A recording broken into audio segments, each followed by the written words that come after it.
Hola, hola. Muy buenos días. Vamos a empezar con la charla del día de hoy.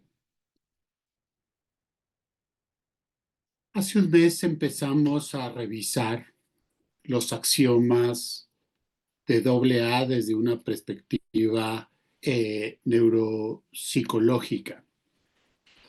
Para recordar, el mes pasado estudiamos el primer axioma, que es solo por hoy. Pudimos darnos cuenta que en base al planteamiento de este axioma y practicarlo, genera la posibilidad de renunciar a la satisfacción inmediata. Dentro del trastorno por consumo de sustancias, las personas que viven con adicciones tienden a buscar la satisfacción inmediata. Cuando nacemos, nuestro sistema nervioso central se guía por dos polaridades. Todo aquello que nos genera placer es propio para seguir vivos, y todo aquello que nos genera displacer o un malestar físico tiene que ser atendido rápidamente. Así está estructurado nuestro sistema nervioso central, y a partir de estos dos impulsos se va a ir desarrollando. Por ejemplo, un bebé al nacer, cuando percibe sensaciones térmicas como el frío, va a empezar a llorar de tal forma que está mandándole señales a su alrededor para que pueda ser atendido de forma inmediata. El bebé no tiene aún el desarrollo del lenguaje, y a partir de la expresión de una irritabilidad y de una urgencia nerviosa, está buscando evitar a toda costa y de manera urgente las sensaciones displacenteras como el frío, el hambre. Imagínense lo que siente un bebé cuando se le inflama el intestino y empiezan a aparecer esa sensación de cólicos. La expresión en ese momento del sistema nervioso central reclama una urgencia para que puedan ser atendidas sus necesidades. El bebé aún todavía no registra que un cólico no va a poner en riesgo su vida, sino esta percepción de los órganos, esta percepción del malestar. El cerebro lo interpreta como una situación que puede poner en riesgo su vida, que lo puede enfermar. De la misma manera, por el otro lado, cuando un bebé está experimentando placer, por ejemplo, que está calientito en su cama, que no hay ruido, que la luz es tenue, se va a sentir tan plácido que si se le retira ese placer, si de repente escucha un ruido, va a llorar de tal forma para no renunciar a esta situación de comodidad.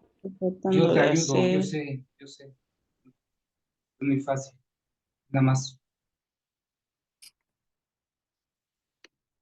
Para no renunciar a esta situación de comodidad, para no renunciar a esta situación de tranquilidad.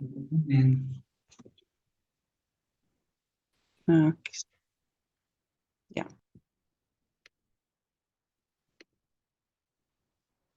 Les voy a pedir por favor que mantengan sus micrófonos cerrados. Si observamos que alguien enciende el micrófono durante la plática, se le va a desactivar el pase de manera permanente. Continúo. Entonces, el bebé, cuando está en una situación de placer, cuando está en una situación de tranquilidad y se le priva de esta, va a estallar en llanto. El ser humano, desde su desarrollo, tiene escrita esta respuesta de no soltar aquellas cosas que son placenteras y de evitar a toda costa y con todos los recursos necesarios aquellos estímulos que son displacenteros, que le generan dolor, que le generan malestar. Cuando podemos observar cuando un niño lo están amamantando y se le retira el pecho, va a llorar, porque su sistema, todo su cuerpo, toda su fisiología está diseñada para evitar la renuncia a ese placer. Y entonces, a partir de aquí, se generan dos dimensiones que están inscritas en el funcionamiento de los seres humanos a largo plazo.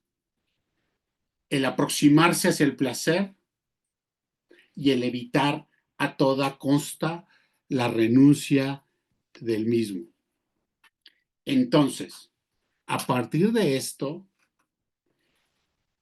tenemos claro que en el tratamiento de los trastornos por consumo de sustancias, el solo por hoy implica la claridad de renunciar a un placer inmediato, muy dañino, pero inmediato, que da el consumo de alcohol, de tabaco y de otras drogas. Cuando neurológicamente las sustancias de abuso, las drogas, van condicionando al cerebro a que puede adquirir de forma sencilla sustancias que le van a hacer experimentar una sensación de un intenso placer en cada uno de sus sentidos, la siguiente dimensión caracteriza la renuncia a dejar esta fuente de placer. Una vez que el cerebro se acostumbra a que a partir del alcohol se disminuye la ansiedad, incrementa el estado de ánimo,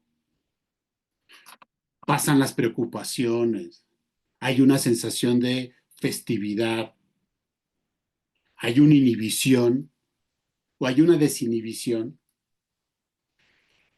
el cerebro va a relacionar el alcohol con esta posibilidad de ventajas y de recompensas. Y entonces va a renunciar a la vía, al camino largo, va a renunciar a generar mecanismos para autocontrolar su ansiedad, para reducir el estrés. Va a ser más fácil intoxicarse y establecer relaciones causales, relaciones de un día, en lugar de cultivar una relación de amistad. Va a renunciar a cargar su propia frustración e intoxicado por el alcohol se va a desinhibir y va a buscar pelea, va a poner en riesgo su vida conduciendo en estado de ebriedad. Es aquí donde las sustancias engañan al sistema nervioso central porque dan situaciones de placer inmediato. Por ejemplo, con el uso de los estimulantes, como es la cocaína, como es el cristal, alguien que está triste, alguien que se siente con desesperanza, se siente menos, se siente inadecuado. Cuando se administra un estimulante de forma rápida, el cerebro va a desplegar una sensación de bienestar al cual se va a acostumbrar porque no implica esfuerzos. No implica que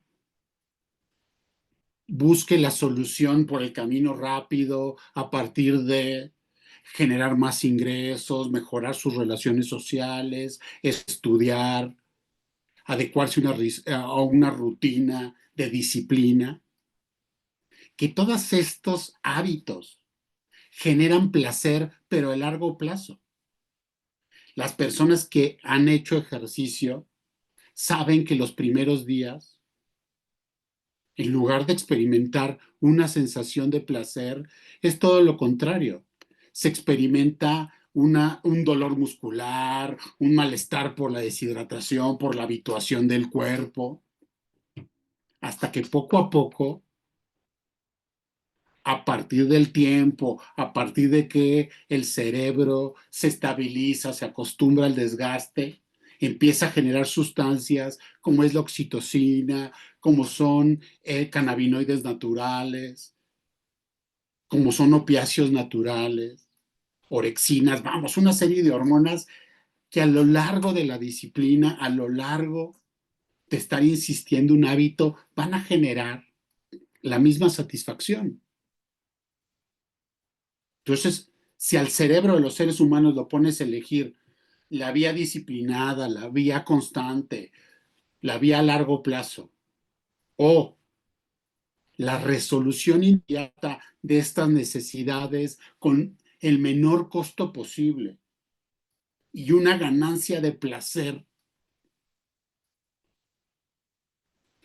va a recordar cuando era bebé, cuando todo aquello se podía resolver por algo externo, como era la mamá, como eran los cuidadores, y se va a ir por el camino fácil. Entonces, estudiamos el mes pasado que el axioma de solo por hoy nos da la posibilidad de renunciar a aquellos placeres inmediatos que da el consumo de tabaco, de alcohol y de otras drogas. El solo por hoy es decir, por esta hora, por estas 2 horas, por este día, no voy a recurrir a la vía del placer fácil, a la vía de la salida sencilla. No le voy a recordar a mi cerebro cuando era bebé, porque ya no soy un bebé, soy un adulto. Y día a día se va reacostumbrando al cerebro a que empiece a adquirir el placer a partir del camino largo, a partir del camino constante, a partir de la disciplina. Esto, como lo vimos el mes pasado, actúa sobre el sistema dopaminérgico del que hemos hablado anteriormente, y los videos los pueden checar en el canal de YouTube para tener una comprensión más amplia. El día de hoy vamos a estudiar el segundo axioma. El segundo axioma del programa de 12 pasos de Alcohólicos Anónimos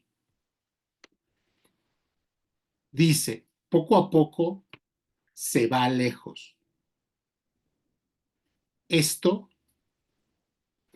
implica una frase muy sólida que va a empezar a dirigir la conducta.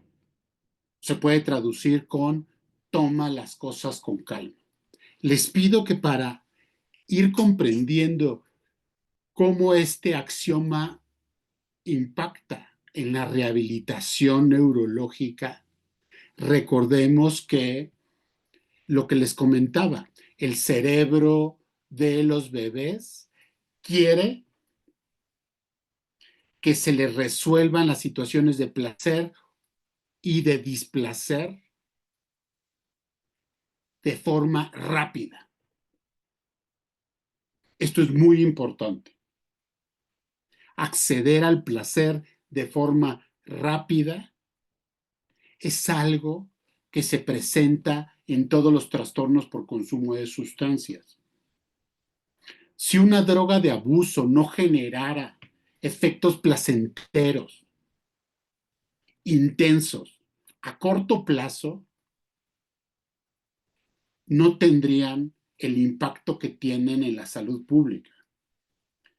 Como hemos visto en otras charlas, cuando hemos hablado del horizonte adictológico de las sustancias en México y en el mundo, cada vez se están produciendo drogas con mayor potencia y menor tiempo de acción. El alcohol, para que genere sus efectos máximos, se requiere depende de la velocidad de ingestión, se requiere entre 30 minutos y 1 hora. La cocaína, para alcanzar su punto máximo, se requieren 3 o 4 administraciones que dependen mucho de la pureza, pero que generan el máximo nivel de acción entre 4 y 5 minutos. El cristal o el clorhidrato de metanfetamina fumado genera su mayor potencial en menos de 1 minuto. En menos de 1 minuto se alcanza una expresión máxima de la sustancia que se acaba rápidamente.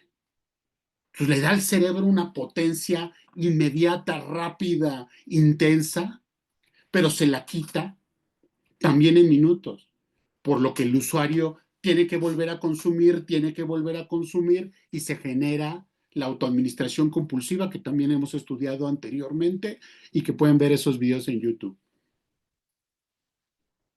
Peor aún, los fentanilos, que son una sustancia que están inundando los centros de atención adictológica, su efecto inhalado con muy pequeñas dosis genera acciones ultrapotentes en segundos. Hemos visto los videos donde alguien se administra fentanilos y no les da tiempo ni siquiera de acostarse, se quedan incorporados con la pérdida de la conciencia. Cada vez las drogas sintéticas se están haciendo más potentes y más rápidas en su acción. Por eso, el segundo axioma de Alcohólicos Anónimos trabaja sobre esta área. Ve aprendiendo que poco a poco se pueden ir resolviendo las cosas. Ve enseñándote que no todo se resuelve en segundos, que no vas a alcanzar el placer, la tranquilidad, todo aquello que necesitas o que deseas en segundos. Incluso tienes que acostumbrar a tu cerebro que no lo puedes tener todo, que tienes que vivir con frustración, que la frustración es parte de la vida, es parte de adquirir madurez, como lo vamos a ver posteriormente, que es parte de afinar nuestras elecciones. Y para eso, el programa en el libro Viviendo Sobrios retrata en esta frase: es una de las formas en que nosotros, los alcohólicos anónimos, nos recordamos unos a otros que muchos tenemos la tendencia a exagerar, de apurar las cosas, impacientes con cualquier cosa que trate de detenernos. Para nosotros es muy difícil descansar y tomarle sabor a la vida. El cerebro quiere todo rápido. Todo lo quiero rápido. Y lo podemos ver en la forma de consumir. Si observan, alguien que vive con trastorno por consumo de alcohol jamás va a dejar nada en su vaso. Se tiene que acabar el vaso. El clásico vaso rojo es para aquellos que se cierra el antro y ahí se van con su vaso rojo, porque pues ¿cómo lo van a dejar? Más vale la caminera, me la llevo para el camino. Alguien que tiene dificultades ya, que tiene un trastorno, apura el consumo. Las personas que fuman piedra terminan fumando solos, aislados, porque empiezan a ver que alguien está consumiendo y el otro que está juntos dice, no, este ya le dio 2 fumadas, entonces lo pasan, lo apura, vuelve a fumar y el otro dijo, no, no se va a acabar y vuelve a fumar. El cristal es una de las drogas más egoístas que existen. Un consumidor puede pasar días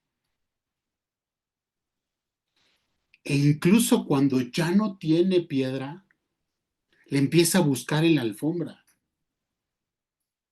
Eso se llama pollitis, empieza, o le dicen en el argot pollitis, empieza a buscar algo, viendo a ver si se le cayó una piedra, que consumo, hasta que se acabe. Y peor aún, van programando abastecerse de sustancias para evitar que se les vaya a acabar. Entonces un fin de semana, pues como el dealer, pues también descansa, voy a tener mi guardadito para viernes, sábado, domingo, no vaya a ser día festivo, y terminan acabándoselo en un día. Porque hay una parte en el cerebro que empieza a generar voracidad. Entonces, poco a poco se va lejos. Es un axioma que recuerda constantemente que hay que empezarse a ejercitar en tomar las cosas con calma. Muchos de mis compañeros cuando van a egresar de los centros de rehabilitación y se les pregunta, vamos, ¿cuáles son tus planes? ¿Cuál es tu plan de prevención de recaídas para cuando egreses?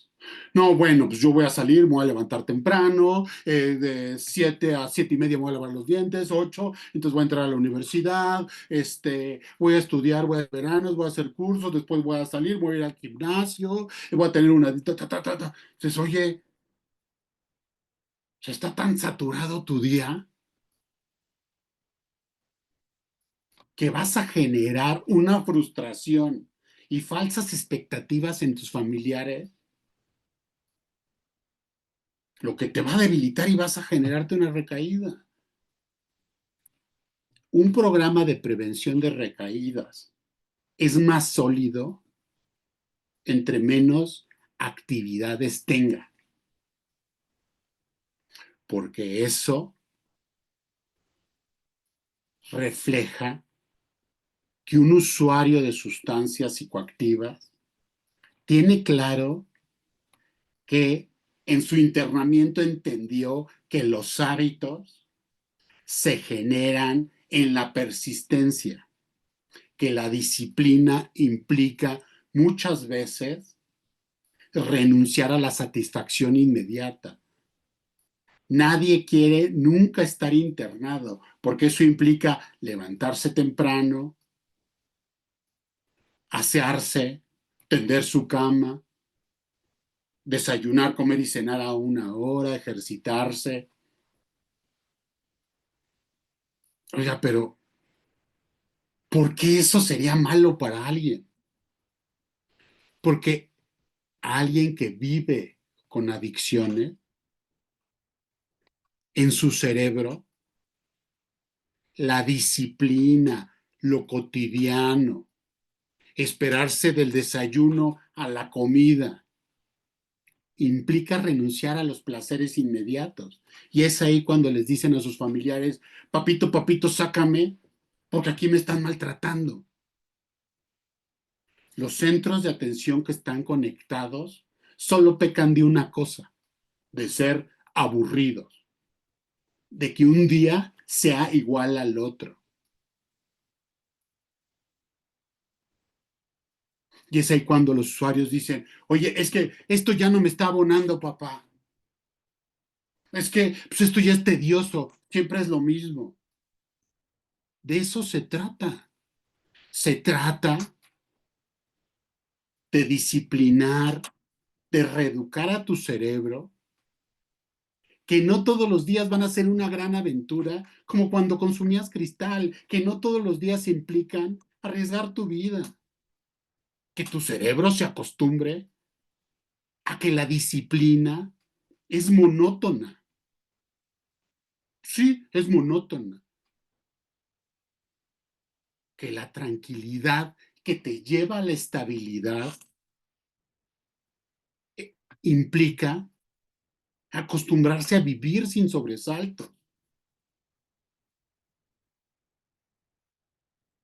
Y esto es algo que muchas veces los familiares no comprenden. Oiga, es que pues, todos los días se está haciendo lo mismo. Sí, de eso se trata el tratamiento de rehabilitación. Es que me dice que está aburrido. Sí, de eso se trata el tratamiento de rehabilitación. Es que nada más lo tienen tendiendo en su cama y haciendo qué hacer. Sí, porque así se adquieren los hábitos desde chicos. No hay otra forma de aprender. No hay otra forma de aprender que tienes que cuidar tu salud. Si no te enseñan a lavarte los dientes 3 veces al día, a levantarte temprano y a dormirte temprano y a cuidar tu alimentación y a hacer ejercicio. ¿O cómo esperaban que se rehabilitara?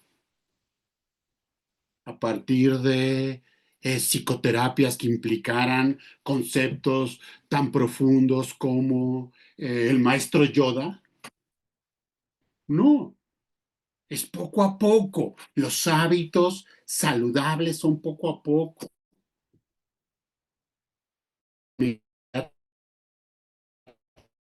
Aprenderse a relacionarse de forma respetuosa, empezar a relacionarse sin generar conflictos, resolviendo sus propios conflictos, gestionándolo a través de lo verbal, sin llegar a los golpes. ¿Cómo se va a rehabilitar eso si no es a partir de día a día autogestionarse, autodisciplinarse? Es un proceso arduo. Sí, sí, es un proceso arduo. Nadie jamás ha dicho que la rehabilitación es sencilla. Nadie jamás ha prometido que la rehabilitación es ponerse un suero, ponerse un implante. No hay llaves mágicas, no hay cura. Porque si entendemos que la base del cerebro, desde los inicios de la vida, es quiero las cosas rápido y una vez que tengo los placeres no me los van a quitar. Imagínense cuando eso se lleva al extremo a partir de las sustancias, a partir de las drogas. No me interesa que me esté muriendo, que ya no tenga dientes, que me hayan abandonado, que haya perdido trabajos. Voy a hacer todo lo que esté en mis manos para que nadie me separe jamás de mi dosis de cocaína, de mi dosis de cristal. No me interesa sobre quién pase, a quién robe, porque es el cerebro. Entonces, cualquier cosa que sea aburrida, lo voy a vivir como un maltrato. Cualquier cosa que implique que la satisfacción sea a largo plazo, lo voy a vivir como un maltrato. Lo voy a vivir como aburrido. Le voy a decir a mis familiares, es que me está haciendo más daño estar aquí adentro, porque ya quiero seguir con algo más. ¿Qué es lo que sigue? ¿Qué es lo que sigue? ¿Qué viene?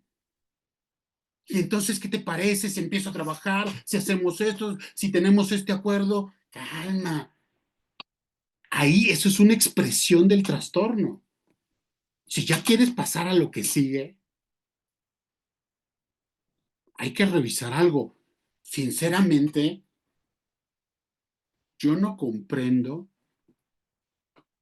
cómo le hacen algunos usuarios para salir con cuarto y quinto paso. Agarraron el programa, el primer paso, segundo paso, tercer paso, contestaron las guías y lo soltaron. Si cada uno de los pasos que vamos a ver posteriormente, ahorita estamos en los axiomas, llevamos 2. Los axiomas, como hablamos, son la base del programa. Primero son los axiomas, los comprendes, después el primer paso, segundo paso, tercer paso.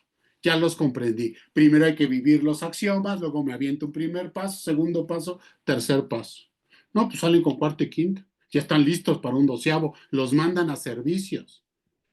Los mandan a pasar el mensaje. No, bueno, hay algo entonces que no estamos comprendiendo, porque eso es lo que implica este axioma, reeducar al cerebro a que no todo es rápido y a que no es lo que sigue y que no tengo que agotar todo, que no me tengo que tomar el vaso, que no me tengo que acabar el plato, que no tengo que pedir doblete, triplete, 3 panes, 4 planes. Entonces el conflicto es comerme un pan. No, ese no es el conflicto. El conflicto es la voracidad y cómo te vives al respecto de ella. ¿Y esto en qué se basa? Vimos que el solo por hoy implica reeducar al sistema dopaminérgico, que es el que busca el placer. El poco a poco implica rehabilitar las funciones de la corteza prefrontal. Aquí tenemos el cerebro. Esta es esta parte del cerebro que es el lóbulo frontal. Aquí tenemos el área supraorbital u órbito frontal. Aquí, por ejemplo, esta área sirve para controlar las conductas compulsivas. Lo vamos a ir viendo posteriormente. Aquí está el área del lenguaje que tiene asociaciones con las áreas de memoria. Recordemos, lo pueden checar en los videos que están en el canal.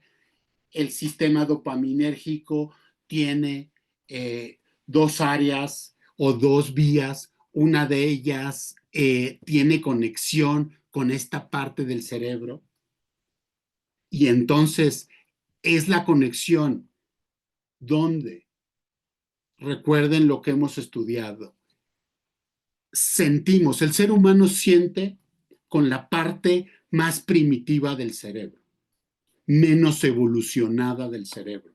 El sistema, eh, el sistema límbico, donde, en el cual a partir de sus funciones los seres humanos podemos expresar emociones, es la parte más primitiva junto con el rombencéfalo. Que esta es propia de los mandriles, de los homínidos y es propia de los reptiles. Los seres humanos tenemos comportamientos de mandril, pues abran sus redes sociales, observen cómo se intimida, cómo se huye, cómo se traiciona, vamos, cómo se puede lesionar a alguien por celos, por envidia, abran sus redes sociales. Entonces sentimos con la parte más primitiva del cerebro y pensamos con la parte más evolucionada del cerebro, que es la corteza prefrontal.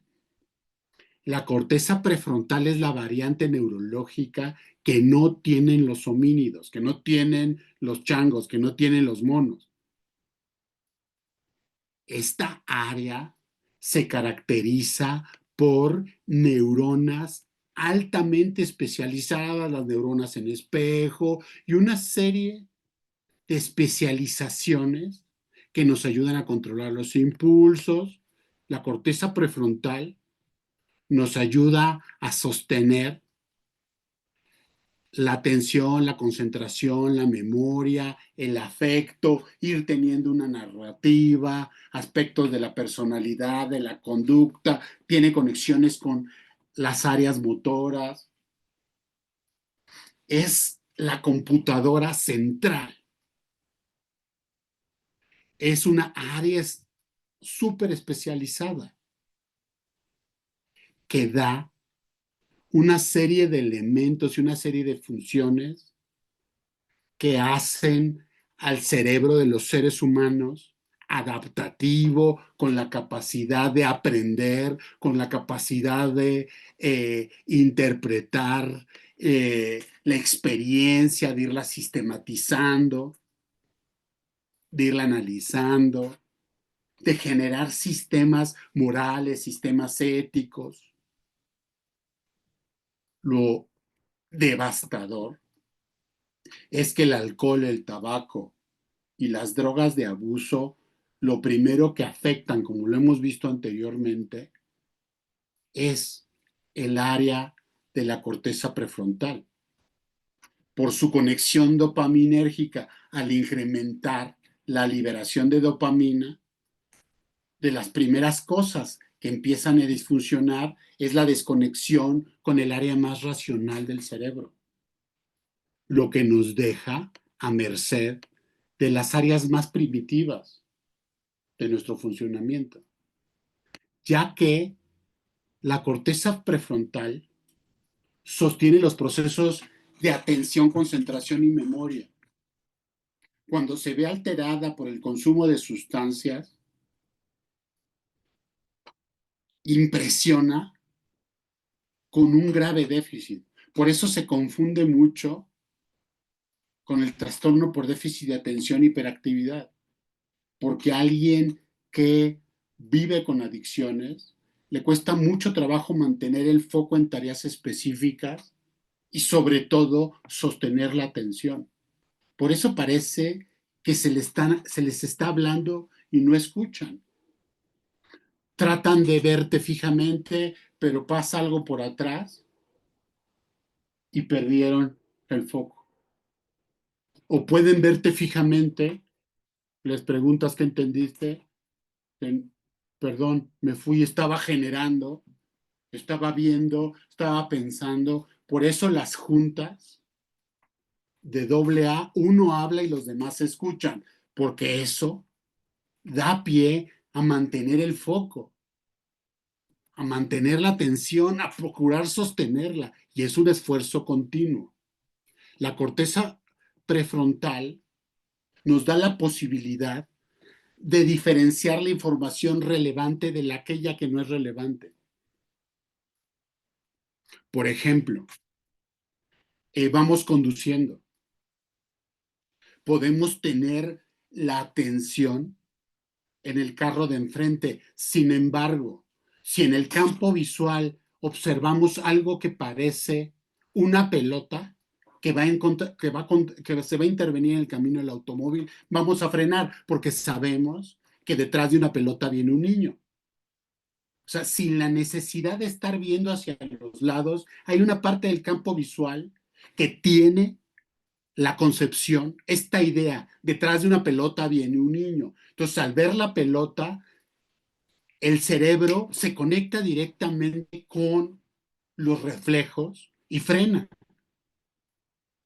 Puede o no, incluso pudo haber sido un globo que lo está llevando el aire. Pero justamente esta capacidad de monitoreo, de poder discriminar y poder filtrar lo que es importante de lo que no es importante, es una función de la corteza prefrontal, y en el trastorno por consumo de sustancias es una de las primeras funciones que se alteran. De esta forma, en el ejemplo anterior, hay una memoria, hay una experiencia y el conocimiento. En este mismo ejemplo, que no es muy complejo, existe la memoria porque en algún momento alguien nos dijo que detrás de una pelota viene un niño. Se tiene que tener en la memoria y se tiene que acceder rápido a eso. Podemos o no tener la experiencia, nos pudieron haber contado la experiencia. Y evidentemente tenemos todo un conocimiento de cómo funciona un automóvil. Sabemos que el automóvil tiene un freno, frenos de emergencia, o actualmente una serie de circuitos, cámara, vamos. Pero la respuesta es volante-pie para poder evitar el estímulo o poder frenar o todo en su conjunto, con una descarga impresionante de sustancias que hacen que el cuerpo, la pierna frene, el brazo se coordine, podamos ver si no viene otro carro. Vamos, es una respuesta que implica conductas altamente complejas y sistematizadas y coordinadas. Eso es función de la corteza prefrontal. Muchas veces cuando se ingresa un tratamiento de rehabilitación, hasta están tirando los vasos. Oiga, pero pues es que ¿por qué se les pone a trapear su cuarto? Uno, por el hábito. Dos, para que mejoren la coordinación. Es que nada más los ponen a pintar, a hacer dibujitos. Pues así se recuperan estas funciones. O sea, ¿qué quiere? Que lo pongamos a manejar maquinaria pesada, lo llevamos a conducir autos de carrera, lo subimos a una moto. Tenemos que empezar a rehabilitar las funciones mínimas y en un ejercicio constante. ¿Por qué los ponen a escribir tanto? Porque justamente la lectoescritura ayuda a coordinar funciones neurológicas con motoras, con imaginación, empezar a reconectar estas áreas y a distribuir recursos motores, recursos de equilibrio. Por ejemplo, la corteza prefrontal en este momento a mí me permite tener un mapa sabiendo que si me echo hacia atrás tengo la pantalla verde, que me puedo golpear, que estoy en un escritorio. Sin ver mis piernas sé en qué posición están, si tengo que, si se me viene algo encima, entonces voy a tener todo un mapa de la habitación para evitar una lesión. Y estas funciones son altamente complejas y son parte de la corteza prefrontal y se altera en usuarios por consumo de sustancias. Como les explicaba, suponiendo,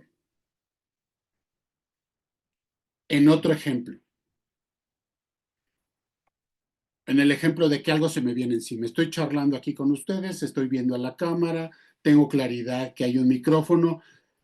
Si observo lateralmente que algo se me viene encima, voy a tener el impulso de quitarme, pero de manera coordinada, instintiva, voy a meter el brazo protegiéndome el cráneo. Voy a hacer esto para sostenerlo. Eso es un impulso. Vamos caminando y vemos que un niño se va cruzando, voy a tener el impulso y la reacción de detener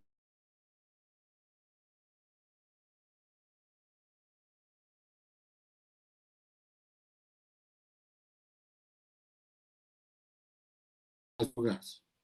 Lo único que lo está gobernando es la búsqueda de placer. Lo que va a hacer el cerebro es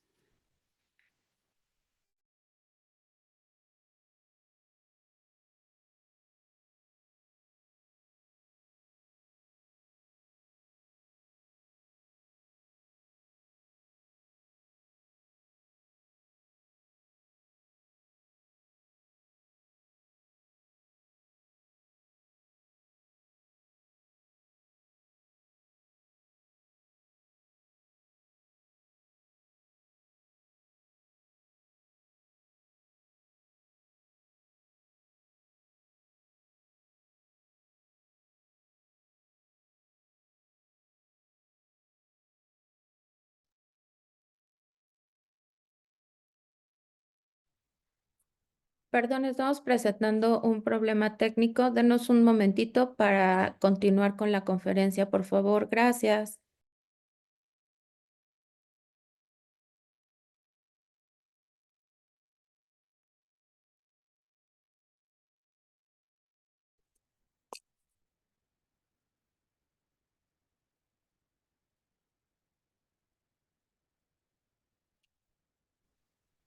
listo. Les comentaba entonces, La liberación en el impulso en los usuarios de sustancias alteran la toma de decisiones, la capacidad para evaluar las consecuencias a corto, mediano plazo, se pierde la regulación de los impulsos, por eso se pueden tornar agresivos, buscan la solución inmediata y rechazan todas aquellas metas que impliquen un largo plazo, la disciplina, y desgraciadamente el control de los impulsos le da la posibilidad a los seres humanos de no regirse por lo inmediato, no regirse por el egoísmo, lo que favorece los comportamientos socialmente aceptables. Y les voy a poner un ejemplo. No todos podemos sostener relaciones sexuales cuando se nos antoje, ni con quien se nos antoje. Desgraciadamente, muchas de las sustancias, si no es que la mayoría, generan una desinhibición y favorecen conductas de alto riesgo, que están directamente condicionadas por la falla en las funciones de la corteza prefrontal. Muchas veces he escuchado a muchos familiares de, pues es que lo tiene todo. Tiene una familia, tiene trabajo. ¿Por qué se sigue drogando? Porque la familia, porque el trabajo implican satisfactores a largo plazo. El ver crecer a tus hijos, momentos familiares a partir de ir solucionando una serie de conflictos en la gestión de lo cotidiano, de los roles de género, de situaciones más complejas. ¿Para qué me voy a preocupar por educar a mis hijos? ¿Para qué tener alguna satisfacción directa o indirecta? Si fumo marihuana y siento el mismo placer. Y la marihuana me va a desconectar la corteza prefrontal. Y entonces no voy a ser consciente o no voy a tener la claridad de las consecuencias de mi comportamiento a mediano y largo plazo, mucho menos al corto. No voy a tener conciencia de las situaciones de violencia que puedo generar intoxicado porque no tengo un adecuado control de la corteza prefrontal. La autoevaluación y el automonitoreo, como lo vimos en otras charlas, el automonitoreo es la capacidad de observarnos, observar nuestra conducta, reflexionar sobre nuestros propios actos, ir adquiriendo experiencia y tener una autoconciencia, un autoconocimiento, regular nuestro comportamiento social. Y esto es algo que falla en el trastorno por consumo de sustancias. Lograr que un usuario en rehabilitación reflexione sobre su propia vida, sobre sus emociones, sobre la consecuencia de sus actos, de las transgresiones que ha cometido, de las situaciones en las que él ha sido afectado y en las que su conducta afecta a los demás. Todo esto es parte fundamental de una recuperación.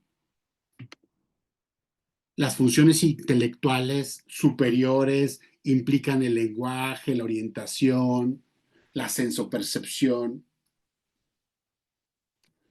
que puede ir desde alteraciones donde las personas ven cosas que los demás no ven, escuchan cosas que los demás no escuchan, que son los episodios psicóticos, donde la función de la corteza prefrontal está alterada, no tienen conciencia de sí mismo, hasta alteraciones como la celotipia.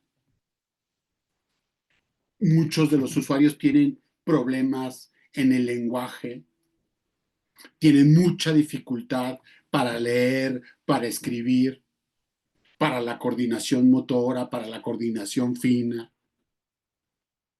para profundidad. Hace poco, un usuario en un centro de rehabilitación, que no es ninguno de los que está aquí, no midió bien la profundidad del lanzamiento en la alberca y tuvo una lesión. Esa alteración representa dificultades en la sensopercepción, en la orientación espacial, en la fuerza, medir la distancia. Y así como esas cosas, como esos pequeños elementos que se van observando y que son muy importantes para definir estrategias de rehabilitación, para definir tratamientos psicoterapéuticos, para definir tratamientos farmacológicos, la contempla el axioma de poco a poco. Poco a poco vas a ir mejorando la atención, poco a poco vas a ir mejorando tus habilidades motoras. Va a haber mucha frustración. En algunos centros de rehabilitación los ponen a pintar elementos decorativos y luego los ves y dices, ah, caray, era para Halloween, ¿o qué onda?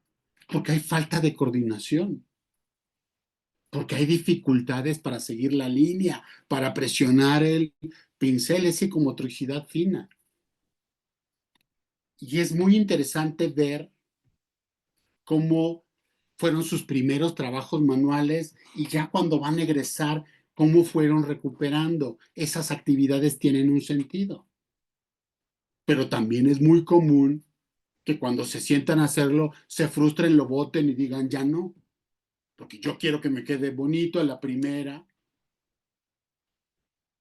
y rápido. Y no puedo tolerar, y miren cómo empieza aquí a coordinarse, no puedo tolerar que el otro le esté saliendo más rápido y más coordinado que a mí. Y entonces son toda la serie de elementos que se van observando. La regulación emocional a partir de la que actúa el axioma de poco a poco implica modular las emociones para irse adaptando. No todo va a ser rápido. Vas a salir y la primera vez que consumiste, perdiste la confianza de tus familiares y tienes que tolerar la frustración porque es lo último que vas a recuperar. Oigan, es que pues ya deberían de... Me choca que me estén pidiendo antidopings, que no confían en mí.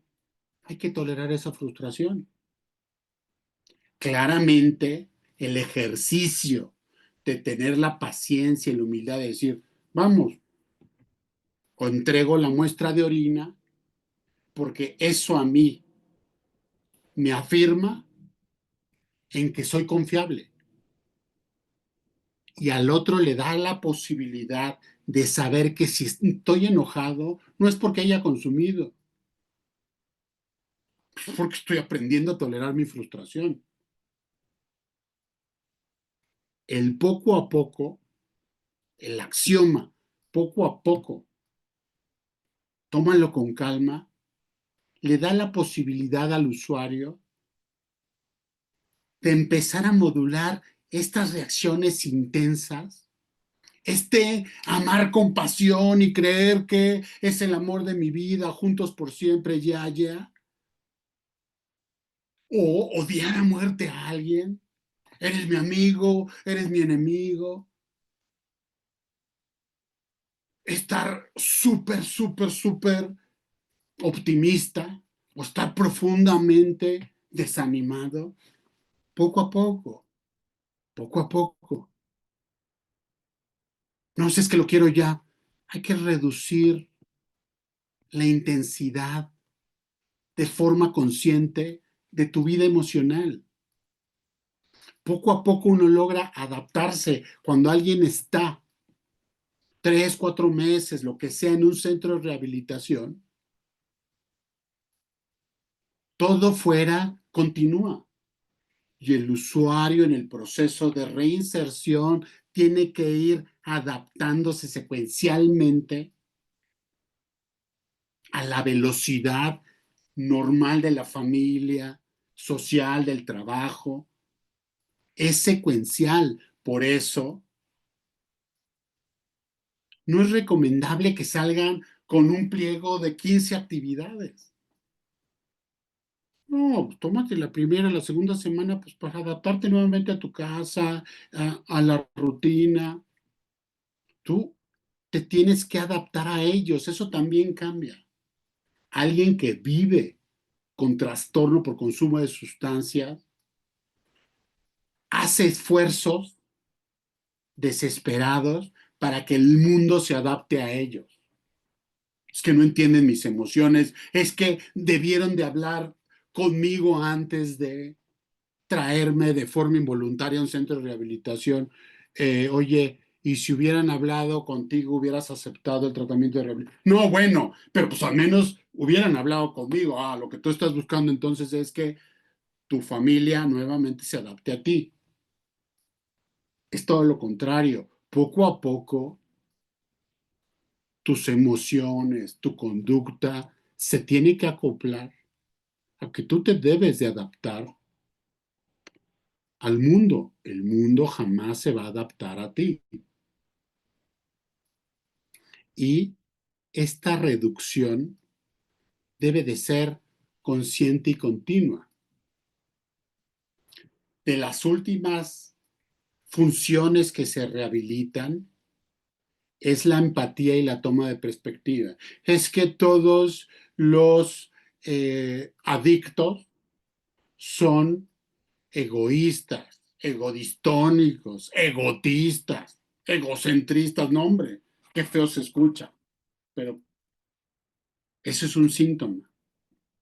El egoísmo es todo para mí. El egotismo es, si no estás conmigo, estás en mi contra. El egocentrismo es, el mundo se tiene que adaptar a mí, no yo al mundo. Y la egodistonía es, con nada voy a llenar este vacío. Siempre necesito algo para llenar este vacío. Esto obedece a alteraciones de la corteza prefrontal. Y la rehabilitación se logra a través de la práctica de este axioma, a través de la psicoterapia, a través de tratamientos, porque implica que vuelvan a crecer y se vuelvan a reconectar las neuronas. Es un proceso altamente complejo que genera ir teniendo la posibilidad de conocer y pensar en lo que pienso, sentir lo que siento y tomar perspectiva respecto de las libertades, de las emociones de los demás. Tan importantes son sus emociones como las mías.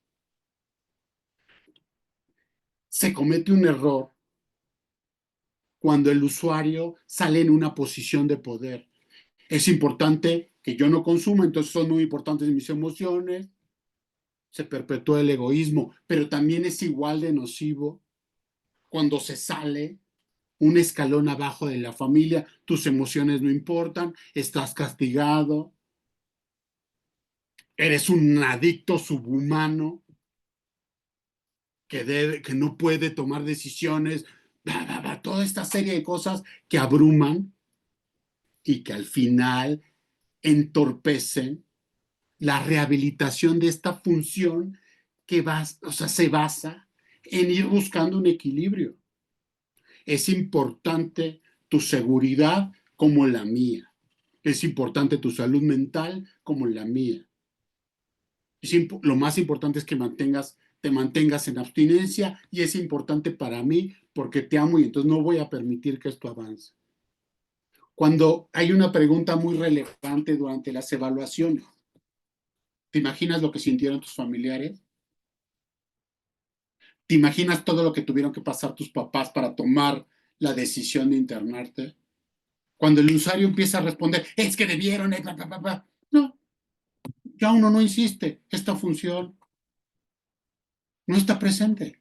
Las preguntas que se hacen en una entrevista tienen un sentido para evaluar al cerebro, para evaluar las funciones de la corteza cerebral. No es como otras áreas de la medicina, donde podemos sacar un cacho de cerebro y decir, ah, mira, sí se está rehabilitando. Eso se puede hacer en el hígado, se puede tomar una biopsia de hígado. Se puede tomar incluso una biopsia de pulmón, una biopsia de intestino. El cerebro no se puede biopsiar, no se debe de biopsiar. Sí se puede, no se debe. A través de la entrevista se va observando cada una de estas funciones en los momentos específicos donde se expresa alguien que acaba de ingresar, pues evidentemente no va a tener una perspectiva. La toma de perspectiva es decir, no, pues bueno, no les quedó otra opción. Si no hubieran tomado esa decisión, no hubiera parado. Ojo, hay algunos usuarios que de entrada lo agradecen, dicen, pues no sé por qué, pero qué bueno que ya me despegaron de eso.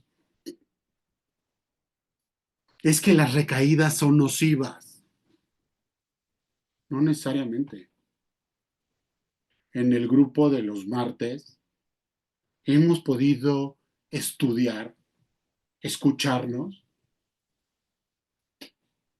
decir, en el último internamiento yo tuve que llegar solo, porque si es triste que me internaran mis familiares, fue más triste tener que llegar yo solo y tocar la puerta.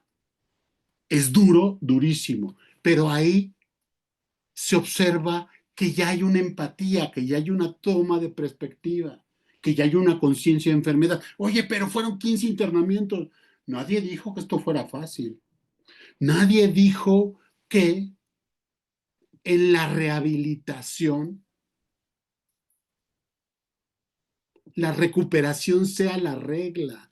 Se equivocan. Yo sé que es duro, durísimo. En un proceso de rehabilitación la regla es la recaída. Aquellos que se rehabilitan a la primera son la excepción. Por eso, este esfuerzo es aproximarnos las tres partes, el equipo terapéutico, los usuarios y los familiares. Porque es duro tomar también como familiar perspectiva, es que no es empático porque no me quiere. No, no es empático porque todavía no se ha rehabilitado esta parte tan importante. Para que sea empático, tanto la familia como el usuario tienen que renunciar a la prontitud. Es que yo quiero ya que me lo curen. Estoy de acuerdo, pero yo no lo puedo reeducar. No se lo voy a reeducar. No es mi papel. Los servicios de consejería se esfuerzan mucho. Pero si sale y no continúa con esos hábitos, la recuperación se altera. Si sale y en cosas simples deja de hidratarse, deja de hacer ejercicio, deja de comer, desayunar y cenar con horario, son, como en todos los sistemas, tantos años de inercia que se pierde la recuperación. Las neuronas son sistemas cibernéticos que van generando conexiones, pero al final del día son cosas vivas, son proteínas. Si se para el estímulo, se detiene el crecimiento y muchas veces se rompe y se vuelve a empezar. Si se pierde el hábito, que es un estímulo externo, se detiene la recuperación. Si se pierde el hábito, por ejemplo, si se suspende el tratamiento farmacológico, como no se terminó de consolidar este desarrollo, se pierde el avance, se pierde la rehabilitación.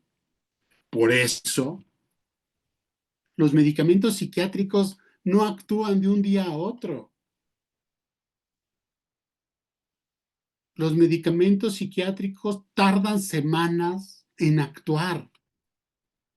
Es que se va a volver adicto ahora a los medicamentos psiquiátricos. Bueno, fuera, pues utilizaría las drogas que al final lo van a ayudar, pero no funcionan igual.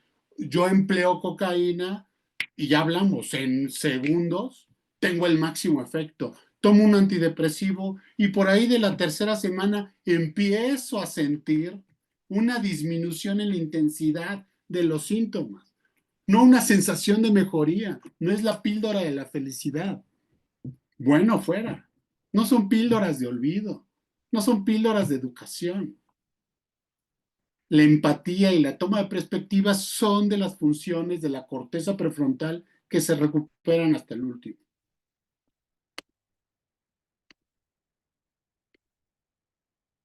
Y termino con esta frase con la que empezamos el estudio del axioma anterior. En la vida real, las cosas no funcionan tan rápido o son tan fáciles.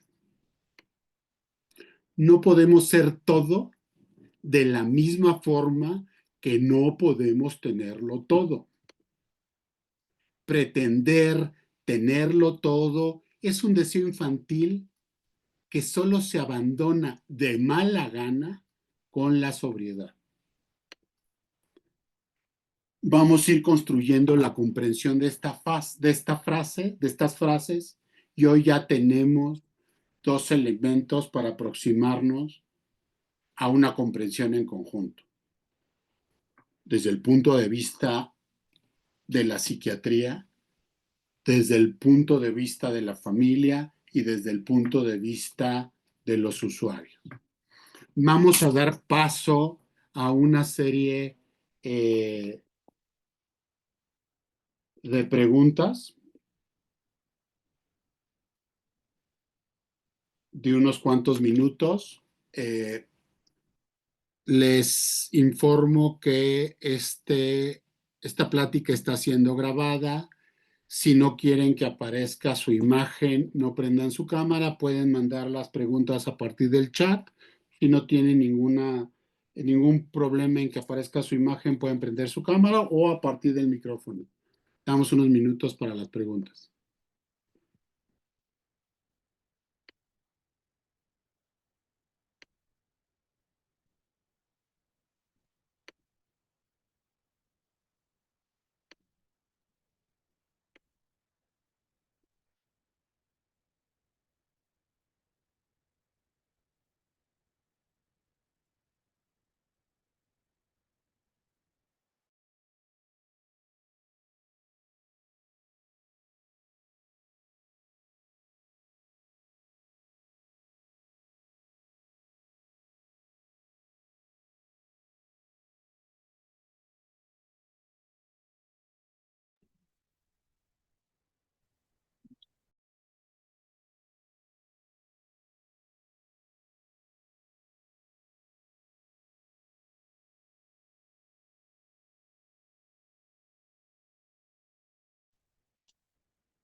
Adelante, Daniel, puedes hacer tu pregunta, por favor. Hola, ¿qué tal? Buenas tardes. Doctor, yo quisiera preguntarle, después de haber escuchado la última parte de la sesión, ¿usted diría entonces que este tipo de sesiones informativas deben ser mucho más escuchadas por las familias que por propiamente el adicto?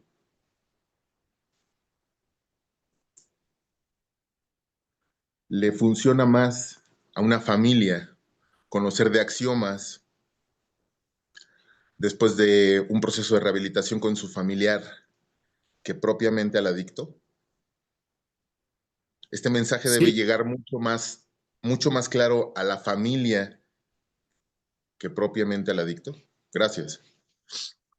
Sí, efectivamente, esto es algo que es muy importante, porque si no entendemos, vamos,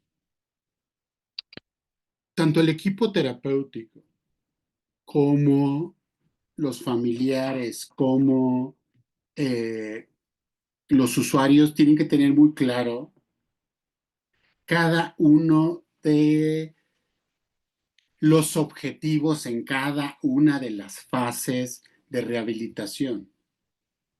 Muchas veces se accede a los internamientos como una forma de castigar al usuario de sustancias, por la frustración, por el dolor, por el temor, o incluso, francamente, como un recurso contraagresivo.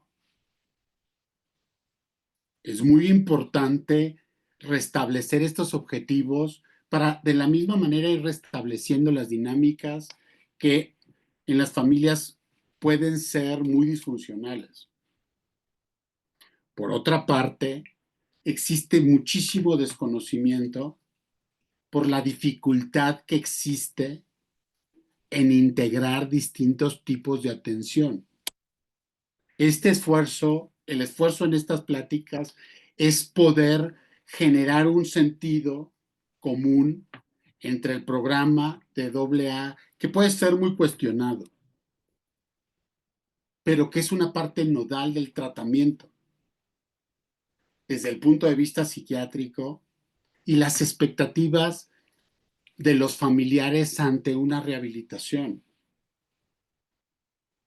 A diferencia de otras patologías médico-generales, como lo puede ser la hipertensión, como lo puede ser la diabetes, es más fácil que los familiares comprendan las expectativas de alguien que entra a tratamiento, que comprendan que implica un cambio en su vida, que implica toda una serie de acciones que desgraciadamente no, o se dificulta mucho esa comprensión en alguien que vive con adicciones. Si hubiera anexos para diabéticos, estarían llenos. Porque entonces esa parte del estigma también caería sobre las personas que viven con esta enfermedad. Eso es una diferencia. Como se parte desde el paradigma de un vicio, de algo que él se lo buscó. Ojo, hoy se tiene claro, y el programa también ya lo tenía claro, que hay fundamentos genómicos que el programa intuía, pero que hoy ya se saben, que hay factores hereditarios, más emocionales, más espirituales. Vamos. Entonces, sí, Daniel, es muy importante que a cada paso en un modelo de tratamiento ideal se vaya explicando a los familiares, a ver, este es el objetivo, desintoxicar implica este tiempo, vamos a pasar esta fase, no nos hagamos falsas expectativas. La segunda parte es la de abstinencia, no nos hagamos expectativas, los objetivos son estos, y así poco a poco ir acompañando de una forma comprensiva, funcional, el objeto y la vivencia de alguien que tiene y que vive con adicciones.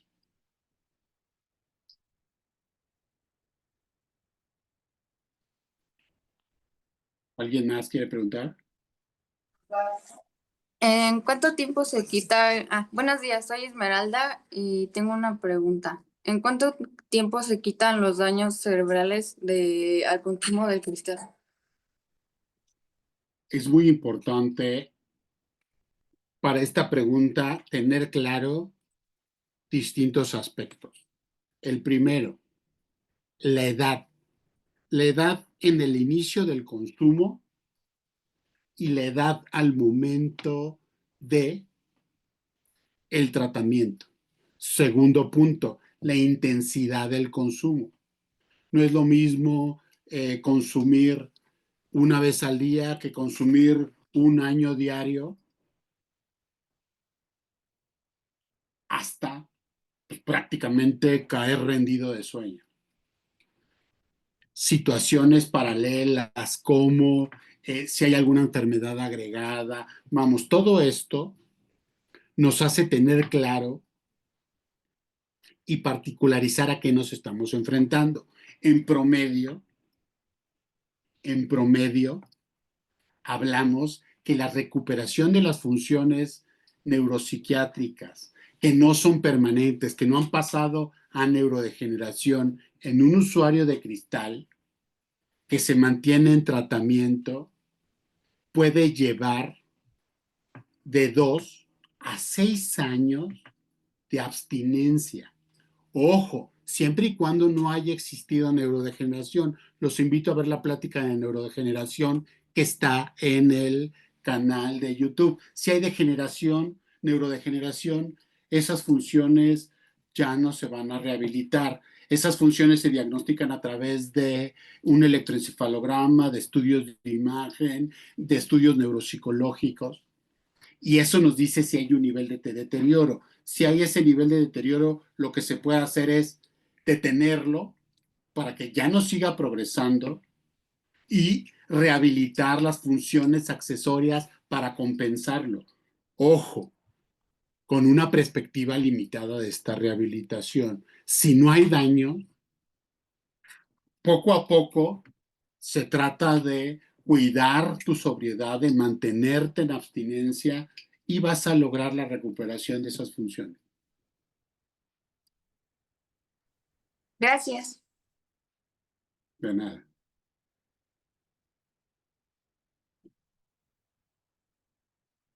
¿Hay alguna otra pregunta?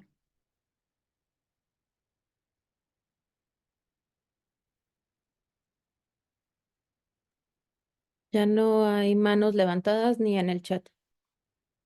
Excelente. Les doy gracias por su asistencia. Los invito a conectarse el próximo mes que vamos a seguir con el estudio de estos axiomas. Les agradezco a todos.